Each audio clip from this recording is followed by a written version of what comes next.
नमस्कार, शेष भारत में आपका स्वागत है। मैं हूं मुक्ता सिंह। आज हम बात करेंगे प्रकृति के कहर की। पूरा देश बाढ़ की चपेट में है। खासतौर पर उत्तर भारत में तो बाढ़ आफत बन गई है। पहाड़ों में हो रही मूसलाधार बारिश किसी जल प्रलय से कम नहीं है। पहाड़ के पहाड़ ताश के पत्ते की तरह से गिर रहे हैं। नदियां इतना रौद्र रूप ले चुकी हैं कि कई किलोमीटर की सड़कें बह गई हैं। देश को जोड़ने वाले रास्ते टूट गए हैं और नदियों के ऊपर बने पुल पानी के साथ बह गए हैं। ये सब क्यों हो रहा है? क्या ये उस विकास का नतीजा है जो इंसान कर रहा है और प्रकृति के साथ छेड़छाड़ हो रही है? पहाड़ काटकर सुरंग बनाई जा रही है। करोड़ों की संख्या में लोग पहाड़ों पर जा रहे हैं और वहाँ का संतुलन बिगाड़ रहे हैं। दूसरी ओर इसका आध्यात्मिक पहलू भी है। क्या लोगों की लालच बढ़ती जा रही है जिस वजह से प्रकृति के साथ छेड़छाड़ हो रही है? लोगों का मूल्य गिर रहा है और उसका असर उसके आसपास के वातावरण पर भी पड़ रहा है। विज्ञान और आध्यात्म इन दोनों पहलुओं को समझने की कोशिश करेंगे कि आखिर हर गुजरते साल के साथ प्रकृति का प्रकोप मानवता पर बढ़ता क्यों जा रहा है। इस मुद्दे पर बातचीत करने के लिए हमारे साथ मौजूद हैं देवेंद्र त्रिपाठी जी, जो पत्रकार हैं और लंबे वक्त से एनवायरमेंट रिपोर्टिंग कर रहे हैं। और साथ ही मौजूद हैं पंडित नरेश नारायण विशिष्ट, ये एस्ट्रोपामिस्ट हैं, और हमारे वरिष्ठ पत्रकार संदीप कुमार जी। आप सभी का यहाँ पर बहुत बहुत स्वागत है। चर्चा शुरू करने के पहले देखते हैं ये एक रिपोर्ट। आखिर इस बार बारिश इतनी तबाही क्यों मचा रही है? नदियां उफान क्यों मार रही हैं?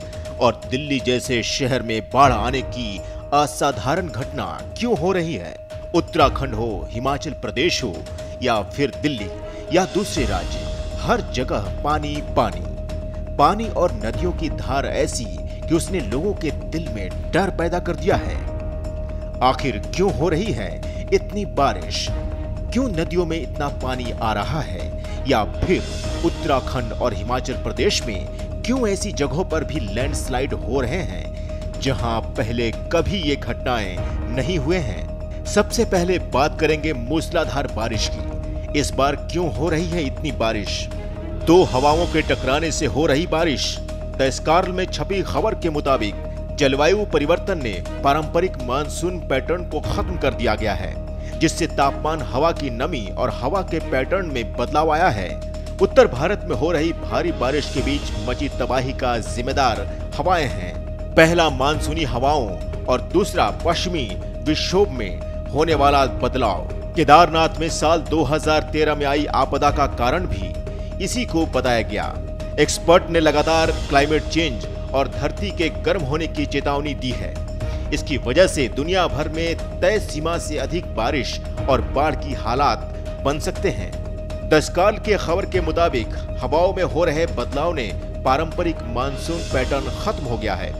इसने मानसून के पैटर्न का सटीक पूर्वानुमान लगाना चुनौतीपूर्ण बना दिया है। ऐसे हालात में आपदाओं के खतरे को कम करना और चुनौतीपूर्ण होता जा रहा है। क्यों नदियां उफान मारने लगी हैं? विशेषज्ञ उत्तर भारत के कुछ हिस्सों में पहले 2 दिनों में आई विनाशकारी बाढ़ को दो हवाओं के खतरनाक मिलन से जोड़कर देख रहे हैं। मानसूनी हवाएं और पश्चिमी विक्षोभ के मिलन से फिर वैसे हालात बन रहे हैं जैसे 2013 में उत्तराखंड आई बाढ़ के समय बने थे। जानकारों के मुताबिक हवाओं के इस तरह के मिलन से गर्म होती दुनिया में बहुत ज्यादा बारिश और बाढ़ आने की संभावनाएं बढ़ जाती हैं। इन्हीं हवाओं के मिलन से उत्तर भारत, खासकर हिमाचल प्रदेश के मनाली में खतरे के निशान से ऊपर बहने वाली नदियों में भयंकर तबाही आई हुई है। पिछले 2 दिनों से उत्तर भारत में 2 तरह की मौसम प्रणालियां सक्रिय हैं। आईएमडी प्रमुख मृत्युंजय महापात्र के मुताबिक पश्चिमी विक्षोभ की वजह से राजस्थान से उत्तरी अरब सागर तक एक टर्फ रेखा बनी हुई है। वहीं मानसून की मजबूत स्थिति के कारण बंगाल की खाड़ी से हवाएं भी उत्तर की ओर पहुंच रही हैं। इन दोनों प्रणालियों का संगम हुआ। जम्मू कश्मीर और हिमाचल प्रदेश के आसपास इसका असर देखने को मिला। इन क्षेत्रों को अरब सागर और बंगाल की खाड़ी दोनों से नमी मिली, जिसके परिणाम स्वरूप बहुत भारी बारिश हुई। आपस में क्यों मिलती हैं ये हवाएं? ब्रिटेन की यूनिवर्सिटी ऑफ रीडिंग के हाल के एक रिसर्च ने भारत में 2 हवाओं के खतरनाक मिलन को लेकर एक रिसर्च लिखा था। उनके मुताबिक इन संगमों की वजह लगातार बढ़ती गर्मी है। हवाओं का ये मिलन अचानक भारी बारिश का खतरा पैदा करती है। ये हवाएं पहाड़ियों से टकराती हैं और बहुत तेजी से ऊपर उठती हैं, जिससे भारी बारिश होती है। तो क्या इसे रोक नहीं सकते? जानकारों के मुताबिक यह कहना मुश्किल है कि दो हवाओं के इस तरह के मिलन के बाद आवृत्ति ऊपर जाएगी या नीचे जाएगी, क्योंकि इसकी कोई स्पष्ट प्रवृत्ति नहीं है। हालांकि हम काफी हद तक निश्चित हो सकते हैं कि जब ये मिलन होता है तो अत्यधिक वर्षा और भयानक बाढ़ जरूर आते हैं। भारी बारिश के लिए इंसान कितना जिम्मेदार? वैज्ञानिकों का मानना है कि इंसानों की गलतियों की वजह से हो रही ग्लोबल वार्मिंग इसके लिए जिम्मेदार है। ऐसा इसलिए है क्योंकि जलवायु परिवर्तन जल चक्र की वाष्पीकरण प्रक्रिया को सुपरचार्ज कर रहा है। इससे बारिश का पैटर्न गड़बड़ा रहा है। वैज्ञानिक के मुताबिक जैसे ही हवा गर्म होती है, जल वाष्प ज्यादा होता है, यानी मिट्टी, पौधों, महासागरों और जल मार्गों से अधिक पानी वाष्पित हो जाता है या वाष्प बन जाता है। अतिरिक्त जल वाष्प का मतलब है कि भारी बारिश के लिए पानी तैयार हो रहा है। जानकारों के मुताबिक मॉनसून में तेज बारिश आना कोई बहुत असाधारण चीज नहीं है, लेकिन अभी जो हो रहा है वो थोड़ा एबनॉर्मल है। मौजूदा समय हम ग्लोबल वार्मिंग का थ्रेशोल्ड लेवल पार कर 1 डिग्री की वार्मिंग लेवल क्रॉस कर चुके हैं। एक तरफ साइंटिफिक एबिलिटी बढ़ाकर हम बेहतर वेदर प्रोडक्शन कर रहे हैं, दूसरी तरफ मौसम का मिजाज भी बहुत तेजी से बदल रहा है। क्लाइमेट चेंज के कारण हमारा नेचुरल सिस्टम डिस्टर्ब हो गया है और धरती की गर्मी लगातार बढ़ रही है। क्यों गिर रहे हैं पहाड़? हिमाचल प्रदेश और उत्तराखंड के पहाड़ अभी उम्र के हिसाब से बहुत युवा हैं। ऐसे में पिछले कुछ सालों में संवेदनशील हिमालयी इलाकों में इंसानी गतिविधियां लगातार बढ़ रही हैं। इस वजह से पहाड़ों का संतुलन बिगड़ रहा है। पर्यावरण पर रिसर्च करने वाले IIT खड़गपुर के मुताबिक हिमाचल पर हो रहे लैंडस्लाइड की प्रमुख वजह सड़कों का चौड़ीकरण है। सड़कों को बनाने के लिए पहाड़ों को ऊपर से काटा जा रहा है। इस वजह से पहाड़ का निचला हिस्सा कमजोर हो रहा है। इस वजह से बारिश होने की स्थिति में लैंडस्लाइड का खतरा काफी बढ़ जाता है। इस साल हुई एक स्टडी में बताया गया था कि ऋषिकेश से जोशीमठ के बीच 309 बार भूस्खलन हुए हैं। हाइड्रो पावर प्रोजेक्ट्स की वजह से भी हो रहे हैं लैंडस्लाइड। उत्तराखंड और हिमाचल प्रदेश में हाइड्रो पावर प्रोजेक्ट के निर्माण के दौरान टनल के निर्माण के लिए भारी विस्फोट किए जाते हैं। इसके साथ ही ड्रिलिंग और भारी मशीनों के इस्तेमाल से पहाड़ और उसकी चट्टानें बुरी तरह से हिल जाती हैं। दोनों पहाड़ी राज्य भूगर्भीय और परिस्थिति के हिसाब से काफी कमजोर और संवेदनशील हैं। उत्तराखंड के जोशीमठ में जमीन खिसकने के लिए हाइड्रो पावर प्रोजेक्ट को ही जिम्मेदार बताया जाता है। जलवायु परिवर्तन भी है बड़ा कारण। नासा ने फरवरी 2022 में एक रिपोर्ट जारी की थी। इसमें बताया गया था कि हिमालय क्षेत्र में भारी बारिश के साथ क्लाइमेट चेंज की वजह से भूस्खलन की घटनाएं बढ़ सकती हैं। तापमान बढ़ने की वजह से मौसमी घटनाओं में यहाँ तेजी देखी जा सकती है। ऐसे में हिमालयी क्षेत्र में ग्लेशियर और ग्लेशियर झील वाले क्षेत्र में अधिक लैंडस्लाइड होने से बाढ़ जैसी आपदा आ सकती है। वहीं जून से सितंबर के दौरान जब मानसून की भारी बारिश में लैंडस्लाइड की घटनाएं बढ़ सकती हैं। तो शो की शुरुआत करेंगे हम, लेकिन उसके पहले जरा हम थोड़ा पीछे चलते हैं और प्रकृति के इस तरह के जो प्रकोप पहले हुए हैं उसके बारे में आपको बताते हैं। अगर हम बात करें तो 2005 में मुंबई की बाढ़ आई थी, 2013 में कश्मीर और उत्तराखंड में, 2015 में चेन्नई में जहां पर फर्स्ट फ्लोर तक पानी भर गया था और 200 से ज़्यादा लोगों की जान गई थी, 2018 में केरला में, 2022 में राजस्थान में। तो सबसे पहले तो धीरेन्द्र जी हम आपसे बात करेंगे कि लोग इसे अपवाद की तरह देख रहे हैं, लेकिन आप देखिए तो एक ट्रेंड सा बन गया है, एक पैटर्न हो गया है। तो क्या ज़रूरत नहीं है अब इसे एड्रेस करने की? देखिए डेफिनेटली ज़रूरत है। क्लाइमेट चेंज से जब भी हम मौसम में कोई तब्दीली इस तरह की देखते हैं, बड़ी तब्दीली, तो आमतौर पर इसको क्लाइमेट चेंज से जोड़कर देखा जाता है और ग्लोबल वार्मिंग को इसका कारण माना जाता है। इसके लिए दुनिया भर में बड़े पैमाने पर प्रयास करने की बातें होती है, सरकारी तौर पर, NGO या इंडिविजुअल लेवल पर। लेकिन शायद जिस तरह से परिस्थितियाँ बिगड़ रही हैं उस लेवल से, उस स्पीड से हम उसको सुधारने की तरफ आगे नहीं बढ़ रहे हैं।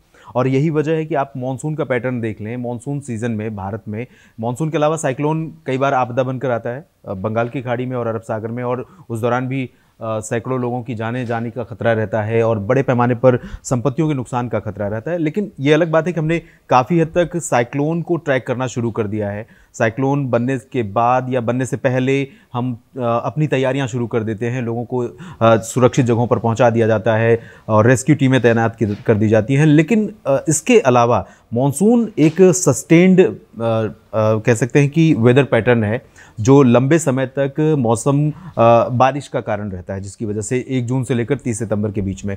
और इस दौरान कई बार आपने देखा होगा कि कुछ पॉकेट्स में, आप देखें बिहार की, साउथ बिहार की बात कर लें या साउथ ईस्ट यूपी की बात करें, तो वहाँ पर बारिश बहुत कम हो रही है, लेकिन कुछ पॉकेट्स में बहुत ज़्यादा हो रही है।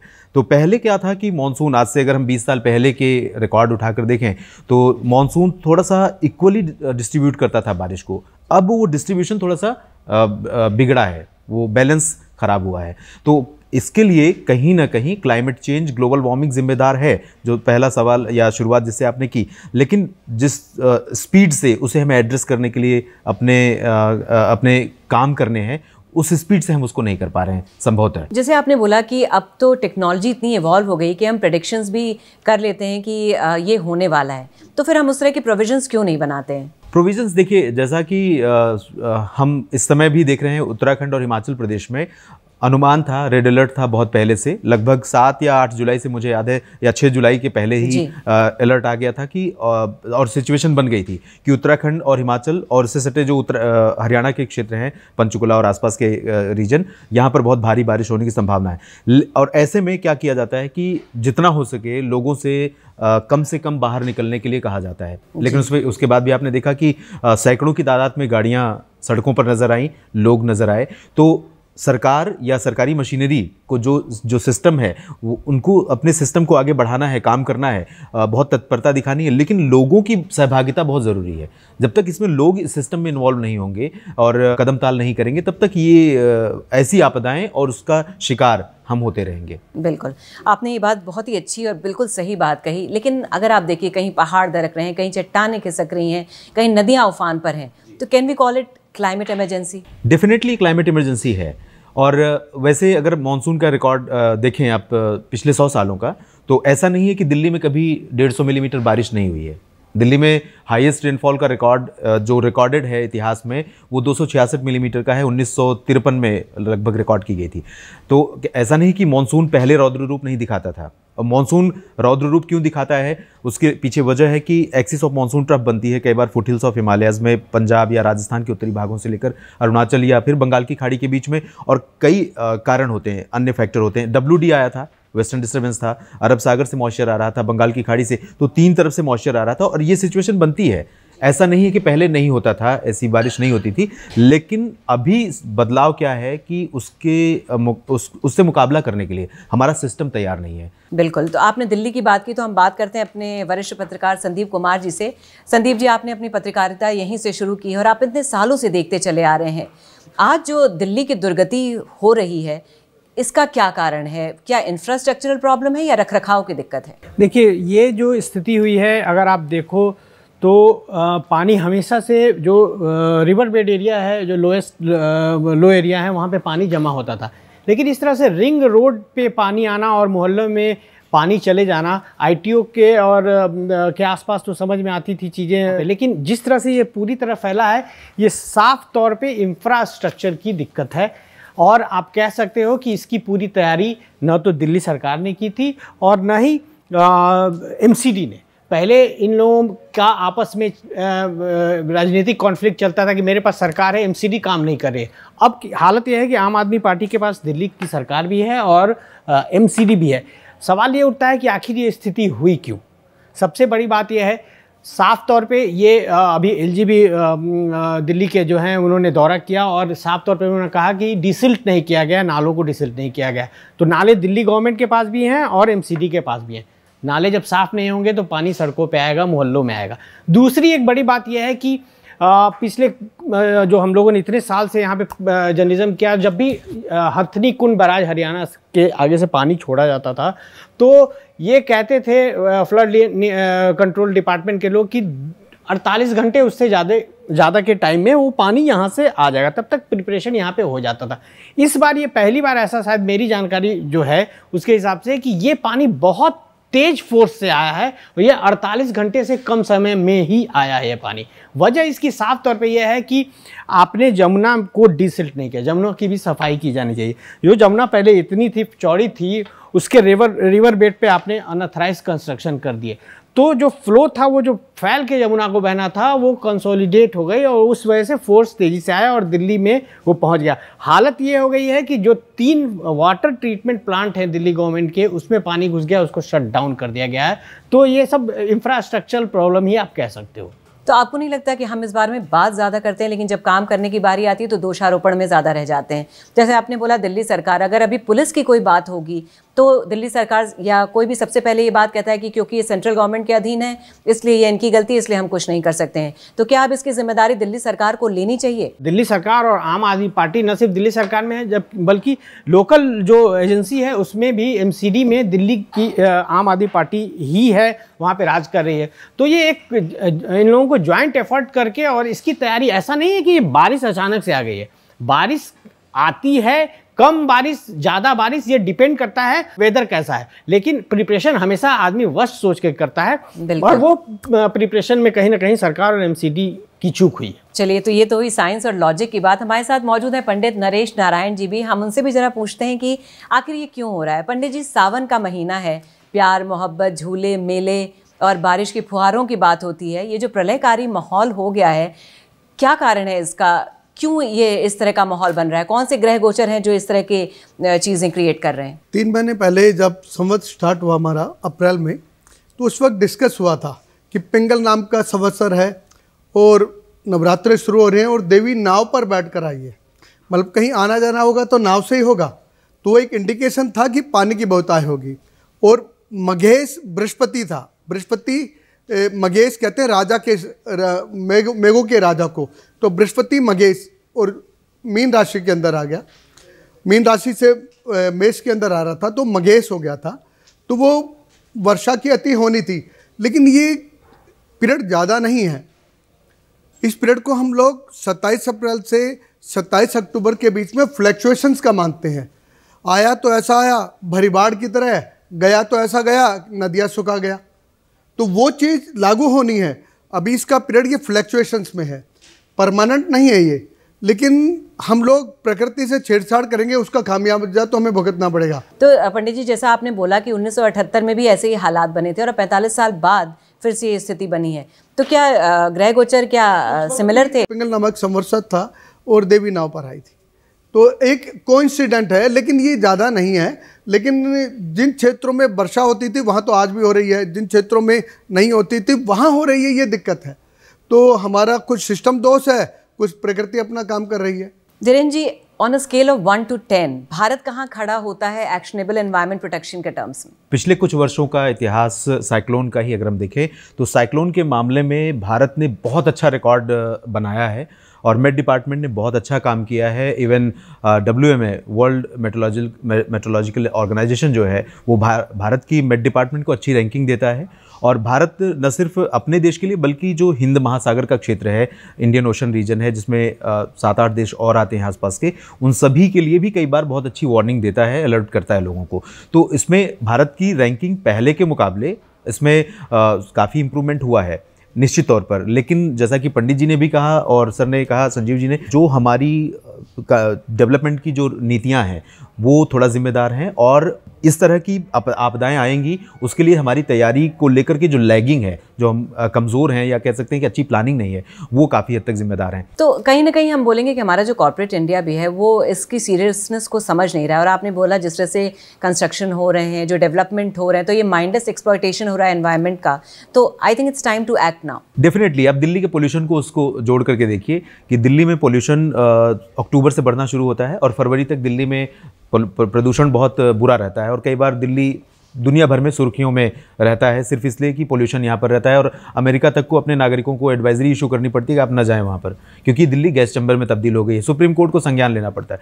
तो इसमें कॉर्पोरेट वर्ल्ड का बहुत अहम रोल है। कोरोना वायरस जब आया उसने हमें काम करना सिखाया घर से। लेकिन अभी भी बहुत सारे ऐसे सेक्टर हैं, बहुत सारे ऐसे कॉरपोरेट कंपनीज़ हैं जो घर से काम करने के लिए जिनके पास सुविधा है, जिनकी मजबूरी नहीं है कि आपको ऑफिस में आना है, काम करना है तभी, क्योंकि प्रोडक्शन रिलेटेड है। तो वर्क फ्रॉम होम के ऑप्शंस को हम चूज़ कर सकते हैं ताकि रोड पर जो गाड़ियाँ निकलती हैं उनसे पोल्यूशन होता है, पोल्यूशन को किसी तरह से कंट्रोल करना है। अगर हम इस दिशा में काम करना चाहते हैं तो इस कदम को भी आगे बढ़ा सकते हैं। अब समस्या ये है कि डेवलपमेंट भी तो ज़रूरी है, तो ये मॉडर्नाइजेशन और एनवायरमेंटल प्रोटेक्शन के बीच सामंजस्य कैसे बनाया जाए? जो नॉर्म्स हैं उन नॉर्म्स के साथ, जैसा कि इस सरकार ने आने के बाद फॉरेस्ट डिपार्टमेंट और एनवायरनमेंट डिपार्टमेंट दोनों का क्लियरेंस हालांकि हर सरकार में ज़रूरी होता है किसी भी डेवलपमेंट प्रोजेक्ट के लिए, लेकिन इस सरकार ने काफ़ी ढील दी उसमें, प्रोजेक्ट्स में डिले ना हो। लेकिन उसका फ़ायदा, उसका नाजायज़ फ़ायदा कई बार डेवलपमेंट से जुड़े कॉरपोरेट वर्ल्ड के लोग उठाते हैं और ऐसे में नुकसान होता है प्रकृति को। तो इसमें जो नियम बनाए गए हैं उन नियमों को थोड़ा सा सख्ती से मुझे लगता है कि उनका अनुपालन होना ज़रूरी है। संदीप जी, बात दिल्ली की करते हैं। दिल्ली में क्या समाधान है? आज जो स्थिति बनी हुई है इसके लिए क्या समाधान हो सकता है इस स्थिति से बचने का? एक तरफ हम मॉडर्न सिटी, स्मार्ट सिटी की बात करते हैं और दूसरी तरफ ये जो स्थिति बनी हुई है, क्या दर्शाता है? आज की स्थिति है दिल्ली की, अगर उस स्थिति के समाधान की बात करें तो ये बहुत ही बेसिक चीज़ है कि आप अपने नालों को और जो सीवर लाइन है उनको आप साफ करो और यमुना को बहने के लिए उतनी जगह दो जितना वो आराम से बह सके। आज यमुना को लोग क्या कहते हैं? गंदा नाला। आप अगर जाके देखो, अभी तो यमुना भरी हुई बहुत अच्छी लग रही है, बहुत साफ़ पानी होगा, बाढ़ का पानी आ रहा है, लेकिन 3 महीने 4 महीने बाद आप यमुना को देखोगे तो यमुना सूखे हुए नाले से कम नहीं है। ज़रूरत है सबसे पहले, क्योंकि पानी जो आ रहा है वो तो कहीं ना कहीं से निकलेगा ही। वो पानी, उस पानी को अगर आप निकलने का रास्ता नहीं दोगे तो वो पानी शहर में घुसेगा। तो सबसे बड़ी बात है कि किस तरह से आप अपने अर्बन डेवलपमेंट को ठीक करते हो, उसमें आप नालों को, ट्रंक नाले जो हैं जो यमुना में आते हैं वो, और नाले, ये बेसिक पानी निकलने के लिए आपके लिए बेहद ही जरूरी है। पंडित जी, आज जो स्थिति बनी हुई है कहीं ना कहीं हम मनुष्य खुद उसके लिए जिम्मेदार है। एक तो ये पार्ट है कि मैं चाहूँगी कि आप हमारे दर्शकों को बताइए कि आज जो स्थिति बनी हुई है, ज़रूरत है इसमें खुद का संतुलन बनाए रखने की। हम क्या करें जिससे हम इस विकट स्थिति से निपट सकें, और क्योंकि आने वाला समय भी उतना ही मुश्किल भरा होने वाला है। आज पानी हटेगा तो बीमारियां आफत करेंगी, तो कैसे इंसान अपना संतुलन बनाए रखे, और कब तक ये सारी स्थिति के ठीक होने की आप उम्मीद लोगों को दे सकते हैं? 6 साल पहले की बात है, हम लोग गणपति उत्सव मनाते हैं, दिल्ली का सबसे बड़ा उत्सव मनाते हैं, बहुत बड़ी मूर्ति बनाते हैं, वो प्राकृतिक रूप से बनाते हैं, पूर्ण रूप से मिट्टी की सब बनाते हैं। तो उसको हम ले जाकर सजा धजा कर जब विसर्जन जाता तो हम जमुना जी जाते, तो कई बार परमिशन नहीं मिलती, कुछ नहीं मिलती, तो कह के हमने अपने पेपर पर पूरा किया, परमिशन ली। तो वहाँ उस वक्त उस क्षेत्र के अंदर मिस्टर मित्तल एसडीएम थे, तो वो वहाँ खड़े हुए थे, लोग बाग आ रहे थे, जा रहे थे। तो जब हम वहाँ पहुँचे ना तो बहुत सुंदर रूप था, हम बहुत व्यवस्थित रूप से चलते हैं, बहुत सुंदर रूप था। जब हम ले गए, क्योंकि आपने इतनी सुंदर प्रतिमा बनाई, इतनी अच्छी व्यवस्था से लाए, इतना अच्छा ड्रेसअप है, इतनी अच्छी आरती गा रहे हैं, इतना अच्छा भजन गा रहे हैं आप लोग, और लाकर इसको गंदे नाले में फेंक रहे हो। आपने 10 दिन इसकी पूजा करी, क्या गंदे नाले में फेंक रहे हो आप इसे? ये सीवर का पानी है, गंदा नाला है। मन खत्म हो गया। उन्होंने जो बोला वो मन को लग गया, तो एक व्यवस्था बनाई। हम आसपास के क्षेत्र में वही पेपर वर्क करा, उनसे परमिशन ली, परमिशन लेके पार्क में एक है ना, हमने बड़ा एक तालाब टाइप का गड्ढा बनाया, गड्ढा बनाकर उसके अंदर पानी भरवाया, पानी भरवा के उस मूर्ति को उसमें विसर्जित कर दिया। तो वहाँ आ गया। तो एक बहुत बड़ी एक प्रेरणा मिली, कि वहाँ से प्रेरणा मिली कि वो हम भी तो वही कर रहे थे। हम लोग धर्म को मानते थे लेकिन धर्म की नहीं मानते थे। तो वो वाली चीज स्थिति में हमने देखा कि 6 साल में ये परिवर्तन आया, कि हम लोग 27 साल से चल रहे थे लेकिन परिवर्तन 6 साल में आया। चलिए, बहुत बहुत शुक्रिया, आप तीनों ही लोग आए और यहाँ पर इतनी ज़रूरी जानकारी दर्शकों को दी, इसके लिए बहुत बहुत धन्यवाद। साइंस, टेक्नोलॉजी, डेटा, रीजनिंग, ये सारी अपनी जगह पर बातें हैं, लेकिन आज ये बात तो तय है कि ये आपातकालीन स्थिति है, तो ज़रूरत है कि हम कदम ताल मिलाकर चलें और इस आपातकालीन स्थिति से निपटने की भरपूर कोशिश करें। बहुत बहुत शुक्रिया। श्रेष्ठ भारत पर खबरों से जुड़े रहने के लिए चैनल को सब्सक्राइब करें, बेल आइकन दबाएं और देखते रहें श्रेष्ठ भारत।